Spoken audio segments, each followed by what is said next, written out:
Hi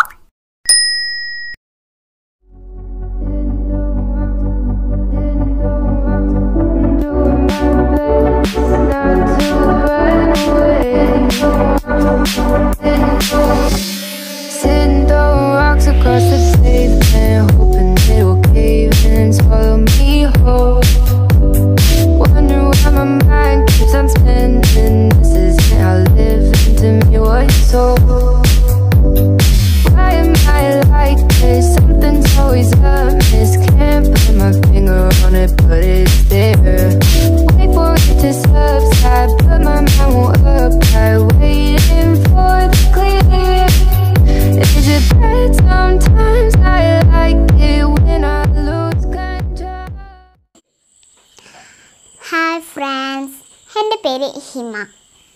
ഞാൻ 1ാം ക്ലാസ്സിൽ പഠിക്കുന്നു. ഇന്ന് ഞാൻ കൊറോണയെ കുറിച്ച് പറയാൻ പോകുന്നു. അപ്പോൾ പുറത്തൊക്കെ പോയി വരുമ്പോൾ നിങ്ങൾ സോപ്പ് അല്ലെങ്കിൽ ഹാൻഡ് വാഷ് അല്ലെങ്കിൽ സാനിറ്റൈസർ ഉപയോഗിച്ച് നിങ്ങൾ കൈ വാഷ് ചെയ്യുക. അഥവാ സാനിറ്റൈസർ ആണെങ്കിൽ നിങ്ങൾ കൈയൊക്കെ റബ്ബ് ചെയ്യുക. പിന്നെ നിങ്ങൾ വലിയ ആൾക്കൂട്ടങ്ങളുടെ ഇടയിലൊന്നും പോവാതിരിക്കുക. സാമൂഹിക അകലം പാലിക്കുക. പിന്നെ നിങ്ങൾ അഥവാ പോയില്ലെങ്കിൽ നിങ്ങൾ വീട്ടിൽ തന്നെ ഇരുന്ന് നല്ല നല്ല ഫുഡുകൾ കഴിച്ച് നിങ്ങൾ അവിടെ തന്നെ ഇരിക്കുക. മാസ്ക് വെക്കുക, ഓണാക്കിക്കോ. പിന്നെ മാസ്ക് വെക്കുക.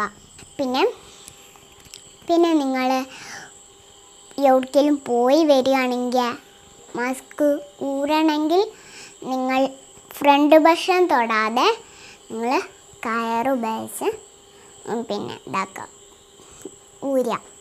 എന്നിട്ട് വാഷ് ചെയ്തിട്ട് വീണ്ടും ഉപയോഗിക്കുക. പിന്നെ തുമ്മുമ്പോഴോ ഒക്കെ നിങ്ങൾ ടവൽ അല്ലെങ്കിൽ ടിഷ്യൂ ഉപയോഗിക്കുക. ഇപ്പം നമ്മൾ സ്കൂളിലൊന്നും പോകുന്നില്ലല്ലോ, വീട്ടിൽ ഇരുന്ന് നന്നായി പഠിക്കുക. ടീച്ചർ തരുന്ന പാഠങ്ങൾ നന്നായി പഠിക്കുക. അപ്പോൾ ഇന്ന് നമ്മൾ കൊറോണയെ കുറിച്ചൊക്കെ പറഞ്ഞില്ലേ, ഇനി ഒരു കഥ പറയാം. ഓക്കെ. പണ്ട് ഒരു മരം വെട്ടുകാരൻ ഉണ്ടായിരുന്നു. ആ മരം വെട്ടുകാരൻ ദിവസവും മരങ്ങൾ വെട്ടുമായിരുന്നു. ഒരു ദിവസം എന്താ സംഭവിച്ചത് അറിയോ? അവൻ മരം വെട്ടാൻ പോയി. ഒറ്റ ഉണങ്ങിയ മരം പോലും അവൻ കണ്ടില്ല. അവൻ വിഷമിച്ചു. അവൻ നടന്ന് ക്ഷീണിച്ചു. അപ്പോൾ അവൻ്റെ മുമ്പിൽ ഒരു ഉണങ്ങിയ മരം കണ്ടു. അതൊരു കിണറ്റിൻ്റെ അടുത്തായിരുന്നു. അവൻ അതിൽ വേഗം കയറി അതിൻ്റെ ചില്ലി മുറിക്കാൻ തുടങ്ങി.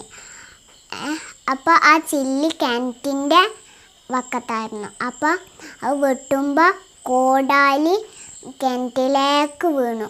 അയ്യോ, എൻ്റെ കിണറ്റിലേക്ക് എൻ്റെ കോടാലി പോയല്ലോ എന്ന് പറഞ്ഞു.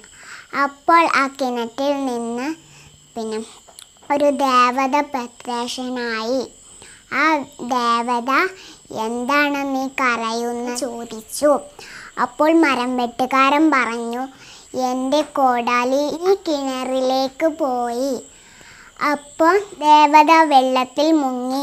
കിണറ്റിൽ നിന്ന് ദേവത പ്രത്യക്ഷനായി. അവൻ ഒരു വെള്ളിക്കോടാലിയുമായിട്ട് തിരിച്ചു വന്നു. മരം വെട്ടുകാരനോട് ചോദിച്ചു, ഇതാണോ നിൻ്റെ വിറക് കൊത്തുന്ന മഴു? അല്ല, ഇതെൻ്റെ മഴുവല്ല. പിന്നെയും മാലാഖ കിണറ്റിൽ മുങ്ങി.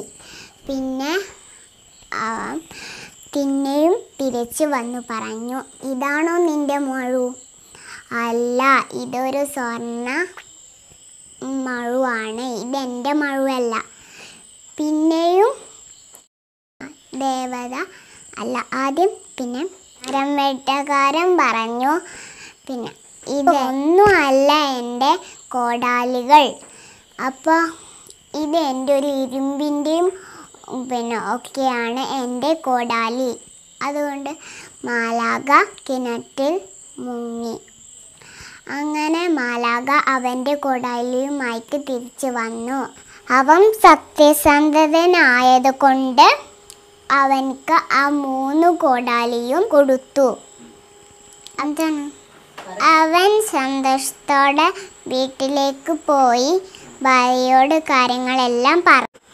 അപ്പോൾ അയൽവാസിയായ ചേട്ടൻ ജനലിലൂടെ എല്ലാം കേൾക്കുന്നുണ്ടായിരുന്നു. അപ്പോൾ അവൻ്റെ കോടാലി എടുത്ത് കിണറിൻ്റെ അരികിൽ പോയി സ്വയം അവൻ്റെ കോടാലി കിണറ്റിലേക്ക് ഇട്ടു. അപ്പോൾ ദേവത പ്രത്യക്ഷനായി.